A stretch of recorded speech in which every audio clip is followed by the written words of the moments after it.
Hey everyone, Tin Man here, back with some more Dota Underlords, currently playing ranked mode. And what do we got here up first? We got an axe. We also got a pair of Ogre Magi as a tiny and a Shadow Shaman. Not really interested in Shadow Shaman, probably the worst unit, but I've been really liking a lot of these like brawny builds recently.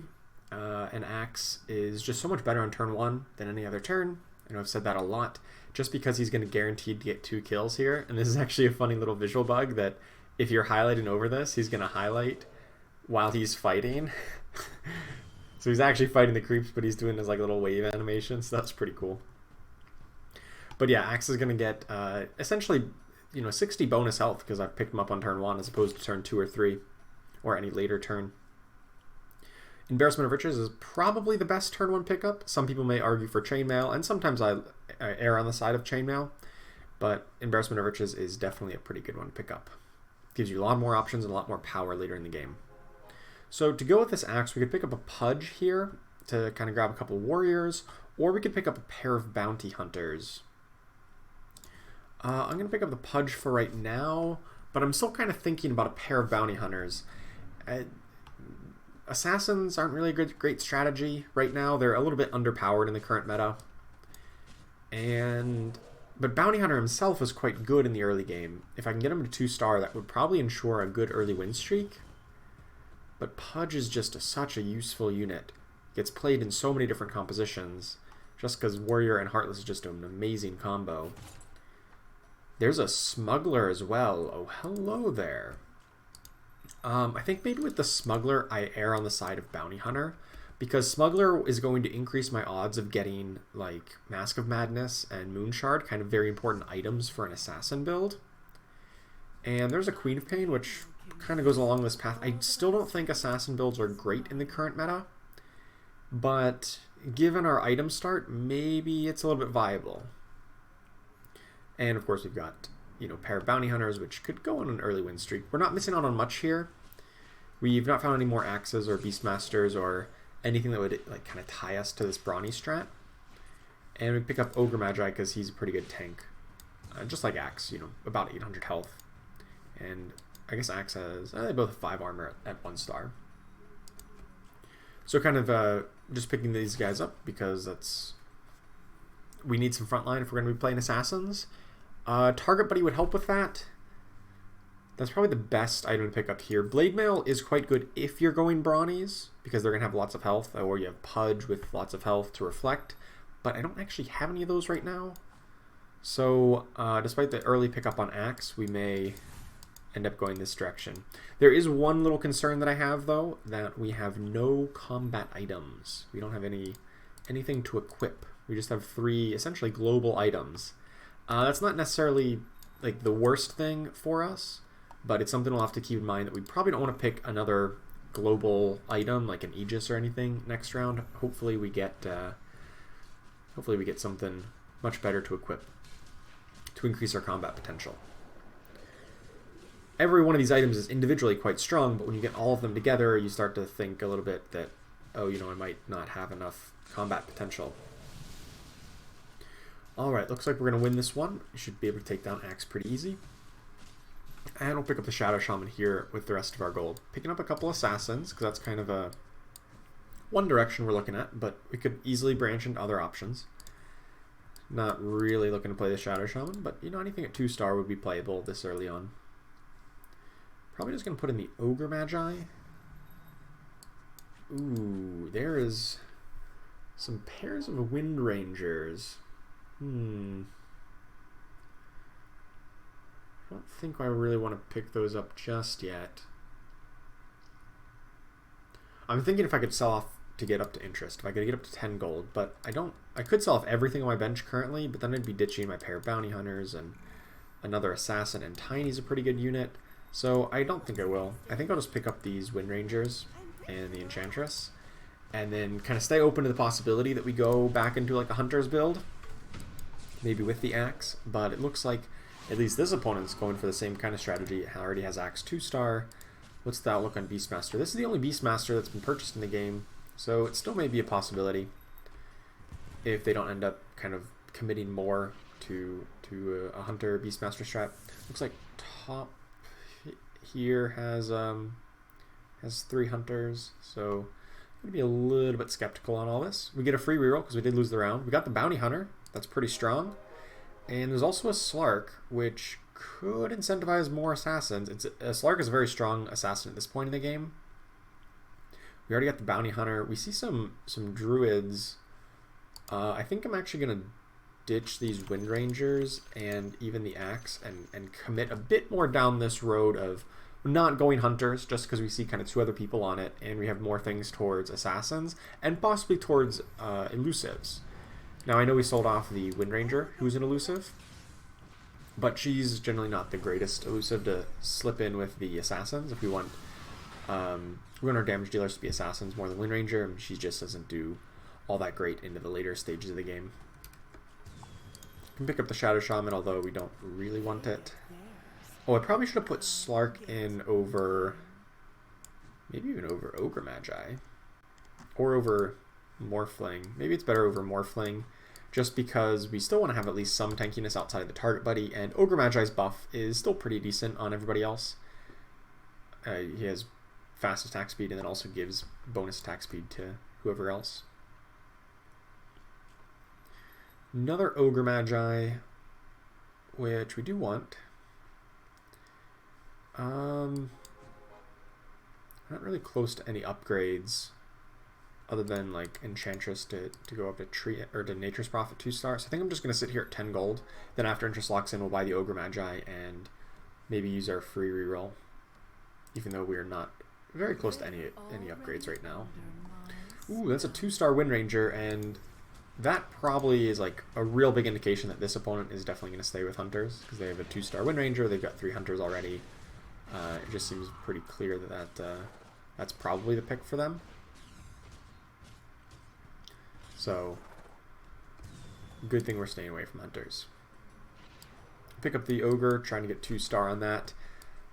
And probably moving away from the ones over here on the right side of our bench, the tiny Shadow Shaman, maybe even the Bloodseeker, because we don't have a Helm of Undying, which is kind of like a key item for Bloodseeker. So probably going to move away from that. Unless we get a 2-star of him pretty quick. But I could just sell off to grab up to 20 gold of interest. I think what I'll do is I'll sell off the... maybe even the Ogre Magi's instead. I think I'm just going to sell these Ogre Magi's and these guys to get up to 20 gold, and then just throw in another Assassin, I think. I think the Ogre Magi build is slightly better, but I wanted to get up to 20 gold of interest. I didn't think it was worth sitting on something like Ogre Magi at the risk of losing interest here. And then we get to pick up our pair of Morphlings, pair of Bloodseekers, and still be in a pretty strong spot. And we get the win against the undefeated opponent nonetheless. So that's pretty nice that we killed their win streak and continue our own. Perfect. We can pick up these guys even though they're probably not going to be played. Unfortunately, Viper is no longer an assassin, so he doesn't really fit into this build. Otherwise, he would have been a great pickup. Hey, there we go. Look at that. Couple upgrades right off the bat. Going to get this Bloodseeker right in there. And probably sell off this Viper for the reasons we just discussed. Yeah, I think this is pretty sweet. We could, I think we still sit on Queen of Pain and Slark as opposed to, say, Enchantress Nature's Prophet, just because of the Assassin bonus. They're going to be a little bit stronger, even if we would potentially get, you know, a 2-star Enchantress or 2-star Nature's Prophet. I think the Assassin buff kind of puts them over the top there. Alright, looks like we're going on a nice, good early win streak here, and we've got the potential to pick up a tier 3 item on this next turn, on this next creep round, because if we win, we'll get the loot from round 15, you know, one wave higher, and that has a chance of getting tier 3 items, so maybe, just maybe we can get that Elusive Mask of Madness, which would be sweet. That's like the most important item for an Assassin's build. You really can't do it without it. It's like the best item in the world on Slark and Phantom Assassin, and it's even quite good on Bloodseeker. Okay, so we see a Treant Protector. That's pretty good. I think I'm going to ditch these guys, and I want to get up to 30 gold. Do I ditch the Anti-Mage? probably... I might play a 2-star Tusk if we find one over, say, Slark or Queen of Pain. Still at 1 star. So we'll pick up the Treant Protector here, and maybe we go towards, instead of 6 Assassins, maybe we go towards, 6 Elusives, 3 Assassins. That's another one of my favorite builds. It runs generally just Slark, Phantom Assassin, and Templar. But of course, the Morphling, Bounty Hunter, Bloodseeker, all the ones that we currently have will be good kind of building blocks to get us there later into the game. Like, we'll go on this early win streak, we'll get our gold total up, and then we can transition maybe to more Elusives. That's why I was kind of hesitant to ever sell off the Nature's Prophet earlier. Because I think 6 Elusives is still a very powerful build. Especially if no one else goes Assassins, because then they have no way to pierce through that. So we get a Skull Basher, which is not quite a Mask of Madness, but it's still quite a good item. And I'm pretty happy to pick that one up. That can go on... I think I can run on Bounty Hunter. He has the fastest base attack speed of all of my units, 1.0. I guess Slark does too, but Slark is much less resilient because he only has 500 health, as opposed to Bounty Hunter, who has 1,100. And actually, Treant Protector may just be better enough that I'm going to risk trying to get a 2-star Treant Protector here. Yes, 2-star Treant Protector is so incredibly strong right now in the meta that I felt like it was worth swapping out those 2 1-star Assassins for the chance of getting him to 2-star. If he can cast like one of his Leech Seeds, that just heals so incredibly much, deals a lot of damage. It's just so effective. He may not look super high on the damage charts, but the healing is amazing. 1600 healing is really strong. Alright, we'll pick up an extra Morphling. We may end up going towards something like if we get a 3-star Morphling, maybe that is better in even if we go with the Elusive build that just wants 3 Assassins. Maybe we try to fit Morphling as one of those Assassins. There's some more of them. Still haven't used the free reroll because I constantly want to keep buying these units, and I don't really have like space to fit them in there. I think we can sell off these Tusks, buy the Morphling. You know what, we'll use the free reroll here, and we get the Enchantress. That was so perfect, because I was thinking, well, we had 1 extra gold, right? We had 41. I didn't want to drop below 40. I knew we could find an upgrade if we found the Enchantress, but if we found something like Slark or Morphling, I may not have bought it right away, just because it would have cost me interest, and while they might have been an improvement, is that improvement worth -1 gold for sure? Maybe because we're on this win streak and we want to continue it, but finding the Enchantress was perfect because we get the upgrade and we don't need to cost ourselves any golden interest. Then after interest is locked in, we buy the Nature's Prophet and the Bloodseeker, and we pump some gold into leveling up so that we can hopefully continue the win streak, now maybe with a Slark. And also we get higher chance of the tier 3 units. So that'll be really ideal if we can find another Slark, or a Phantom Assassin, or something along those lines. Or another Nature's Prophet. Not quite. We are finding more Bloodseekers, though. I'm still very hesitant to ever, like, go all in on Bloodseeker. If we get him to 3-star, he's good, but he really, really, really wants not a Mask of Madness, a Helm of the Undying. That's the word I'm looking for. Helm of the Undying, so that when he accidentally kills himself because of Blood Rage, he can still keep on pumping out lots of damage. So hopefully we can either find one of those, or we'll probably ditch the idea of trying to get Bloodseeker to 3-star. Almost certainly don't want Enchantress to 3-star. I don't think that makes much sense, because she's just like never going to be a good late game unit. No matter what, even at 3-star, you just don't want to play 4 Druids in the current meta. They're just not strong enough. Enchantress is not strong enough, and the Savage bonus between her and Lone Druid don't really amount to much. So I'm not really thrilled about trying to get that together. Be much more interested in a 3-star Morphling, 3-star Bloodseeker, and then eventually move away from Enchantress for Nature's Prophet Treant if we're going to run 2 Druids, because they'll help us to get the Elusive bonus. Probably actually should set Treant Protector just back a step to draw a little bit more aggro onto the target buddy. Nothing here, but I have excess of 50 gold. I'm actually going to use a couple rerolls, and there we just instantly get some upgrades. That was insane. I wanted to use a couple rerolls because I know we're about to complete our win streak, and I really, really want to complete that win streak for 8 wins because that gives us the big bonus of 4 gold.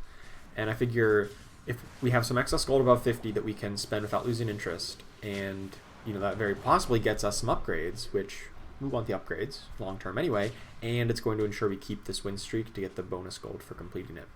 And it just worked out perfectly, exactly how we drew it up. We spent 1 or 2 rerolls, and bam, we get a couple big upgrades. But that was the logic behind that.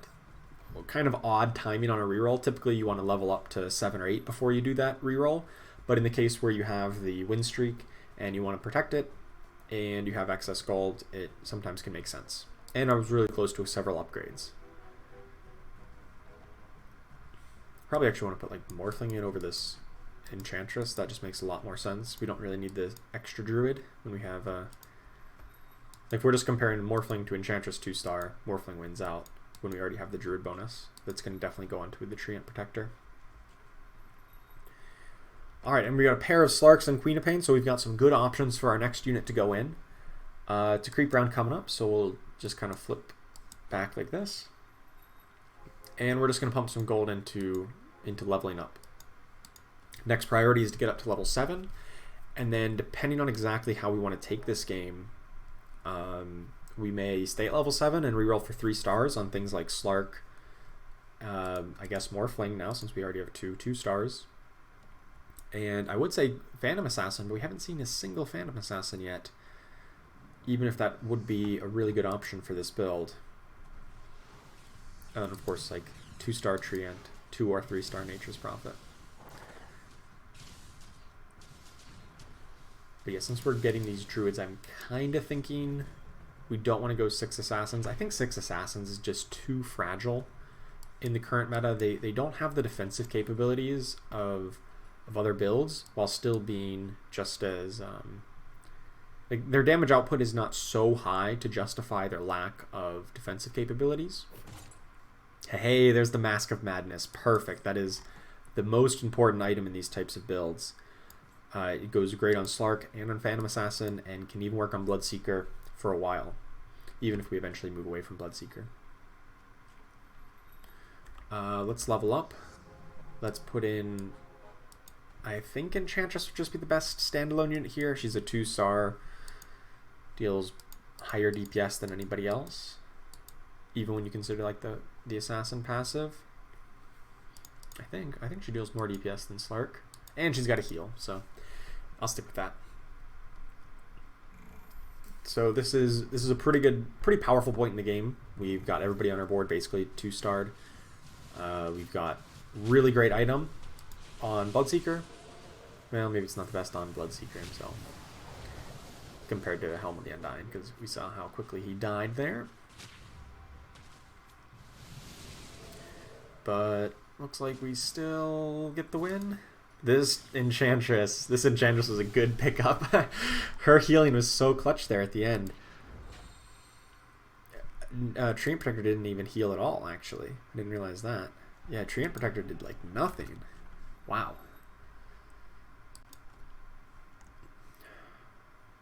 Hoping to find some of these guys up to 2-star so we can maybe transition to 6 Assassins at some point.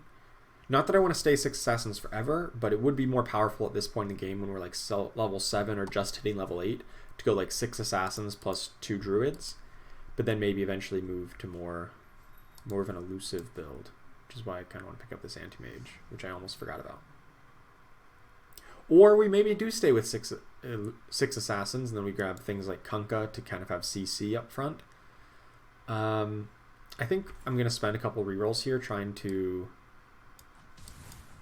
find out what we want. Well, I want to buy the Nature's Prophet and Bounty Hunter, but I don't have bench space, so I'm going to hold off on buying those just yet until the end of the round. It's a lot of Beastmasters, but don't quite want those. Looks like there's a couple mage opponents out there. This opponent and there's some other people who have like mage-like builds, like our last opponent, or whoever had the Shadow Fiend that dealt a lot of magic damage.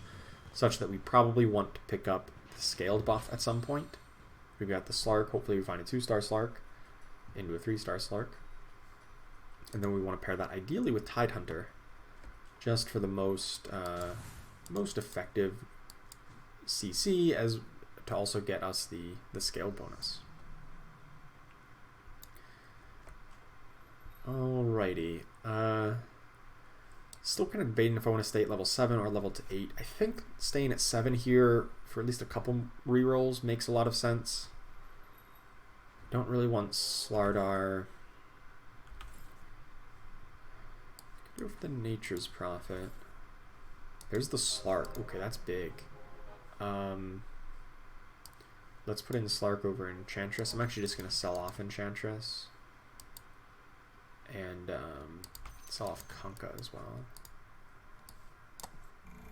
Did I get this over? Yes. Want to get it over to Slark. Slark with Mask of Madness is so powerful. We also see another Bloodseeker here, which we don't have the Helm of the Undying, but it doesn't cost us any gold to really buy this, because I spent 3 gold on it and I can just get 3 back if I want to sell it off. If it was something like a 2-cost unit, like a Morphling, it would cost me gold to buy it, right? Because to 2-star, because it would cost me 6 gold to buy it and upgrade it, but then I would only be able to sell it for 4. But there's no downside to picking up Bloodseeker, even if we don't think it's going to be a long-term option.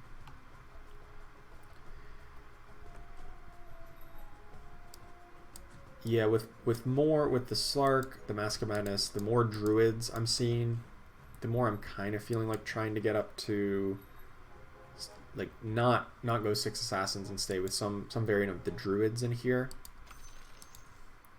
Druids or Elusives. Yeah, with Anti-Mage, I mean, maybe we do play Bloodseeker. There's a Sand King.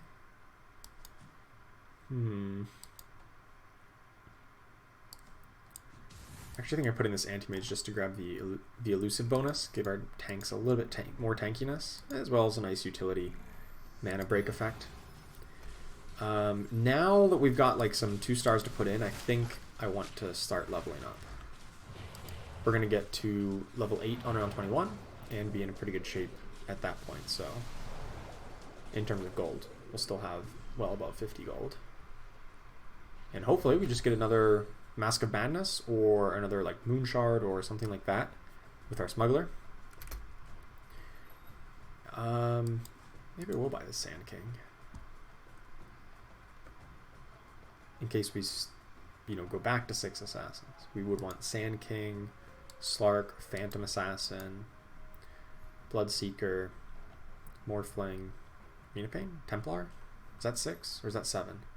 I would probably end up cutting Bounty Hunter in that scenario. I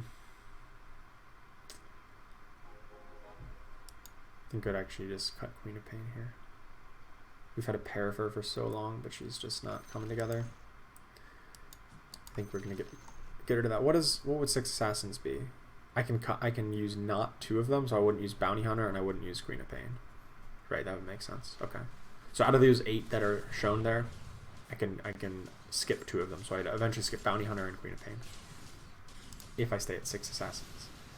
Kind of depends on what item we get here, of course, if that makes any sense. But we could also stay with or go up to 6 Elusives if we find Templar, Mirana, Phantom Assassin. There's a Moon Shard.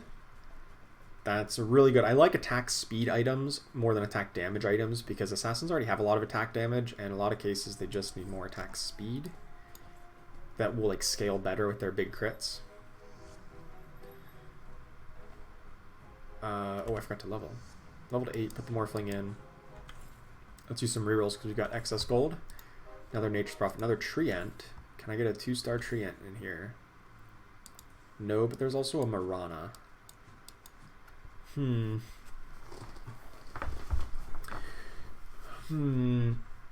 haven't seen any Phantom Assassins. That's been pretty unusual. Typically you want to have Phantom Assassin by now. Looks like we're gonna get like a 3-star Morphling before we find any Phantoms.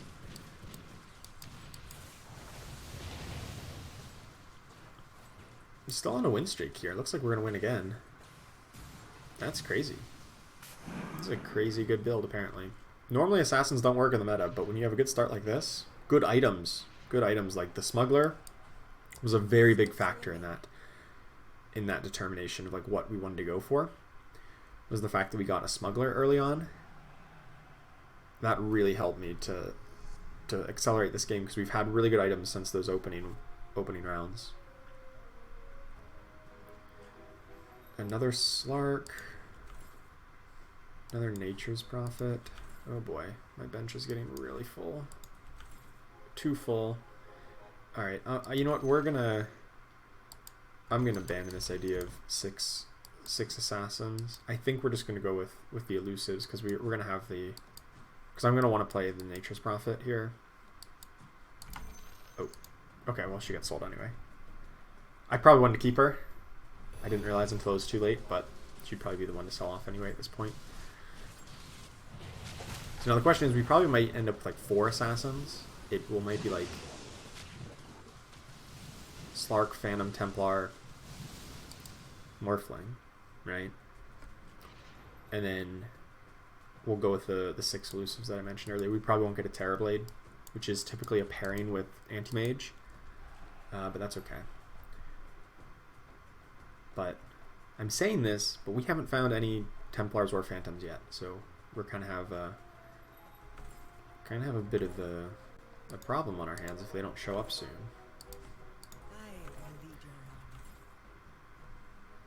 We don't need Treant Protectors anymore because we're just going to get a 3-star Nature's Prophet, and that'll kind of carry the load here.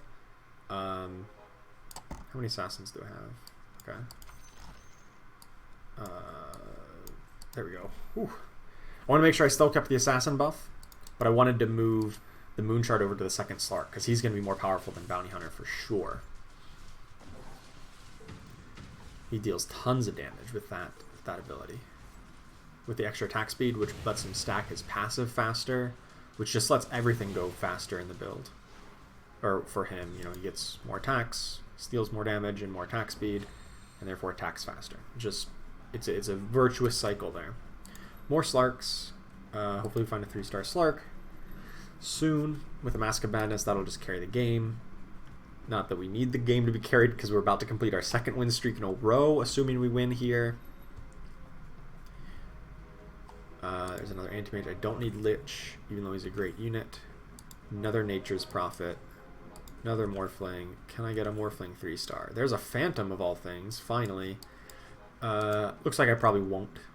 Not on this round. I'm not going to purchase her just yet. Yeah, so we'll just sit on this.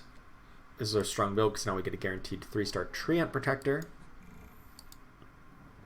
And of course our assassins do a lot of work. Right onto their Arc Wardens.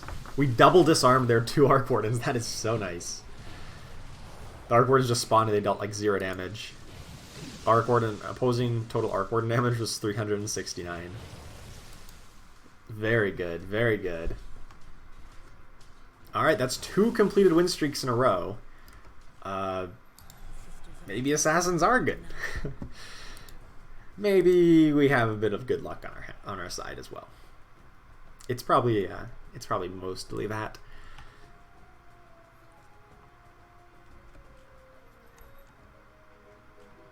But, you know, I still feel pretty good about the situation. I probably would never actually get Terrorblade into this build. Actually, there's no mages left. I was going to say, if anything, we wanted to add Scaled if we had an extra unit. But there's no mages. I mean, there's some Scrappies who deal magic damage. There's some Shadow Fiends. Maybe we do want it. But I definitely think I want 6 Elusives, because that's going to help a lot against the warrior builds who are like very reliant on auto attacks. Even if they do have some good stuns, they're still pretty reliant on auto attacks to get their mana in the first place, and then that'll make our front line much more resilient, and then our assassins kind of shred them in the back line. No reason to level up to 9 until we get like some 3-stars on our units, or like a 2-star Phantom Assassin even. Because I don't want to reduce my odds. Because I don't really care for any 4 or 5 cost units. I just want to keep higher odds on the tier 2 and 3 units. So that's why we're going to stay at this at this level for a little bit. No more Mask of Madnesses. Octarine Essence is actually really good on Morphling 3-star. And we're pretty close to a Morphling 3-star, so assuming we actually complete that, it should be pretty good. Pretty good option. There's a Mirana. I'm probably not going to get a 3-star Mirana. Let's be real here. So I don't think we're going to pick that up. There's a Slark. Oh, there's a Templar as well. I want to buy her, but not quite yet. I'm going to put Skullbasher over on Mirana because she's going to survive a lot longer than the Bloodseeker will. Even if she gets out slightly less attacks due to his attack speed bonus.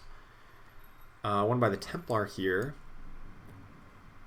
I actually probably just straight up replace Bloodseeker with Templar. Even at 1-star, that would probably make a lot of sense. Yeah, should definitely do that. I was just thinking how it would make the bench space, but that actually just kind of solves itself, right? Ooh, gonna take up a loss here. Well, the Warriors with all their stuns kind of get the job done like we thought, but that's okay. We completed our win streak.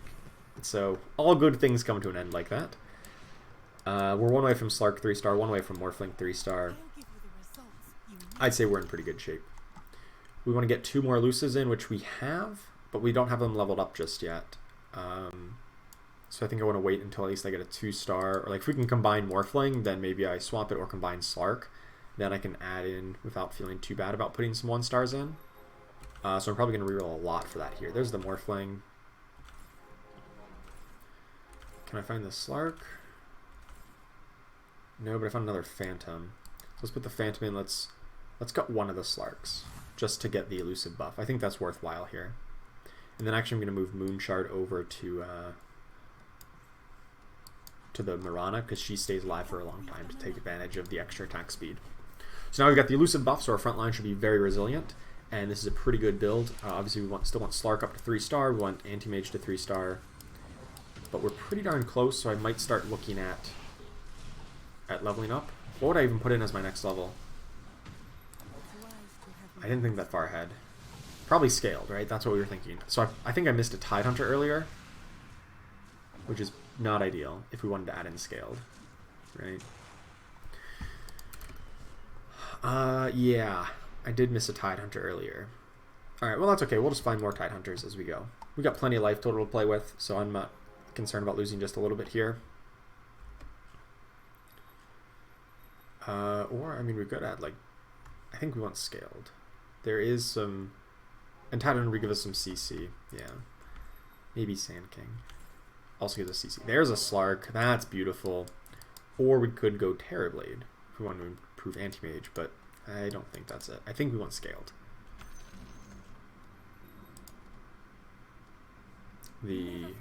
This Scrappy Hunter is going to deal magic damage. This build deals magic damage with the Shadow Fiend and Witch Doctor. And Tidehunter would just give some good CC. So I think that makes a lot of sense. God, look at this Slark. This is why Slark is my favorite unit in the game. He just goes absolutely insane when it all comes online. Absolutely insane. What's his damage? 7,600. Yeah. That's why 3-star Slark and Mask of Madness is so incredibly important. I've actually heard a little trick recently. I don't know if it's true, but if you put... actually, it's a good opportunity to test it. That if you put Slark kind of up 2 steps, like right here, that he actually jumps a little bit later than like kind of backline assassins, like Templar or Phantom would here. I don't know if that's really true, but you kind of want him to jump just a little bit later, because then nobody can like just turn and say, oh, there's somebody here, let's everybody turn and kill him right away. Slark will kind of come in after the opponents have already locked aggro onto Treant Protector or Target Buddy or Nature's Prophet. I think. Let's find out. Who jumps first? Yeah, see, the Phantom got in first, and then the Slark came in a second later, and just because of the where they jumped in, the Slark got a little bit of aggro, but he's still alive. So, looks pretty good from where I'm standing here. Alright, got the win. Don't eliminate them here, but it's close. Dealt 11 to them. Now there's the Knights, the Shadow Fiend, and the Warrior build that's left. The one nice part about this Assassin build is that I think it's actually quite strong against Warriors, because they have like very little answer to a Slark. They do have some stuns, but they don't really have the burst damage unless the Troll Warlord or Arc Warden turn on to him immediately while he's stunned. That's like the only chance they're going to have of killing this Slark, which, you know, is not, it's not impossible, but in a lot of cases, if they don't do that right at the beginning, right at the start of the fight, and get those attacks and get him killed, he's going to take over the fight. So easily, he's going to take over the fight. So now that we've got most of our upgrades, we're not really close to any more upgrades. I mean, we're close to Anti-Mage, but the odds on 1 cost units don't change much, whereas the odds on 3 and 4 cost units change quite a bit, and 2 cost units adjust from level 8 to level 9. So I think it makes sense to start pumping gold in rather than rerolling every turn to try to get up to level 9 and try to get some kind of CC unit. I want it scaled, I want Tidehunter, but I guess I could even take, you know, a 2-star Kunkka just to get a big stun off. Something like that, just to give our Slark a bit more time to do his work. Oh right, and we get another item. Another Mask of Madness. That is perfect. Perfect stuff for a Phantom Assassin. Also works well if we get a 3-star Anti-Mage, but Phantom Assassin also going to be a great beneficiary of Mask of Madness because it does not disable your passives, which is all Phantom Assassin has as a passive. Same with Slark. Double passives. It'll disable any cast effect, but it won't disable passives. And thus, you just get massive amounts of stats, 20% lifesteal, 60% attack speed, for free, basically. Oh, this shouldn't take long. Alright, here's the warriors again. Okay, Slark gets in. Does not. Okay, Tidehunter. Slark gets stunned. Oh, and then Slark gets killed. Yep. That's how you're supposed to beat the assassins. It's exactly how they did it. And yet, do we still win? We might still win. No. Almost. That Morphling needed to cast one more time. Okay, how would we crack that that situation? How do we crack that base, you know? Get in there and try to beat them. I think maybe by moving to the opposite side? Could that help? Some kind of CC. Maybe Sand King actually could help because it would break up that formation with the stun. Okay, whoever had the Shadow Fiend is gone. So there's really not a lot of magic damage left on the board. I really just need to itemize against this mage comp, or this warrior comp, I mean. So maybe Sand King is the option there because it can break that apart really by like dashing through, and then he displaces everybody in his path. Or they just break it up for me themselves. That's kind of nice. They just move their guys apart, and then now Slark, he survived the initial couple seconds, their initial stuns, and that was that. Easy. Okay, let's level up to 9 so we can get at least a Sand King in here, even if he won't be all leveled up just yet. Plan is to get him all leveled up. Oh, we lost. We had our Phantom on the board of the Scrappy Hunters, and we lost to them, or we didn't beat them. So gotta kind of pay attention to that. Maybe we pick up this Tidehunter in case we change our mind later. I'll keep rerolling a little bit. Oh, we're 1 away from Phantom upgrade. Oh, there it is. Oh my gosh, we just got so many Phantom Assassins that turn. We went from just a 2-star and like 1 extra to a 3-star. That's easily gonna win some of these fights, right? We're playing against the warriors again. Things are looking pretty good. Slark's still alive. He survived the Tidehunter burst, and that's that. It's a Phantom, so we don't get to deal damage to them, but how much did Phantom Assassin do? Not as much. Morphling dealt quite a bit. I think that Sand King actually was a really big impact in that fight because he like pretty much instantly cast and disrupted a lot of their formation. Even if it didn't do a lot of AoE, it was the disruption that I think was very important there. And we can kind of rearrange where this Anti-Mage goes to maybe better better counter what our opponents are up to. There's a 2-star Sand King. Okay. Still no Anti-Mage to be found. Oh, I'd like a 3-star Anti-Mage, please.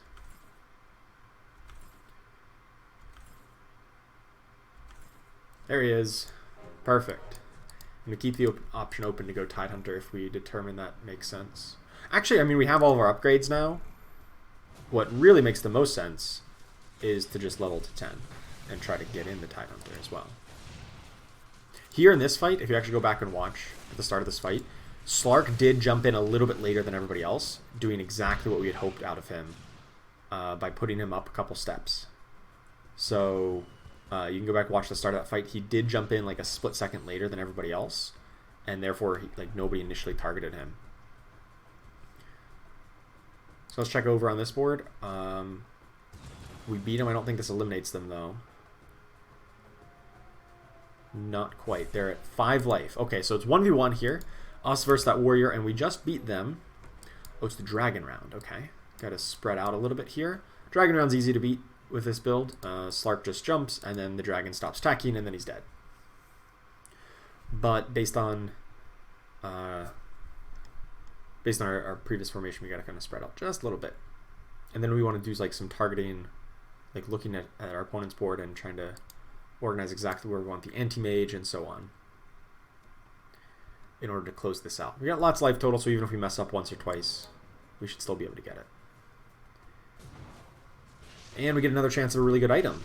We may just get, like, since we have Smuggler, we could get a tier 5 item. That's a chance. We could get a tier 5 item. I would totally take, like, a lot of different tier 5 items would be so insane. We don't get one. We get a BKB, which could be pretty helpful just to ensure that, like, one of our guys uses their abilities through a Tidehunter stun or Medusa stun or whatever. I actually don't know if this stops Medusa stun, but through a Tidehunter stun. So a little bit lackluster of an item, but fair enough. Let's take a look over at their board.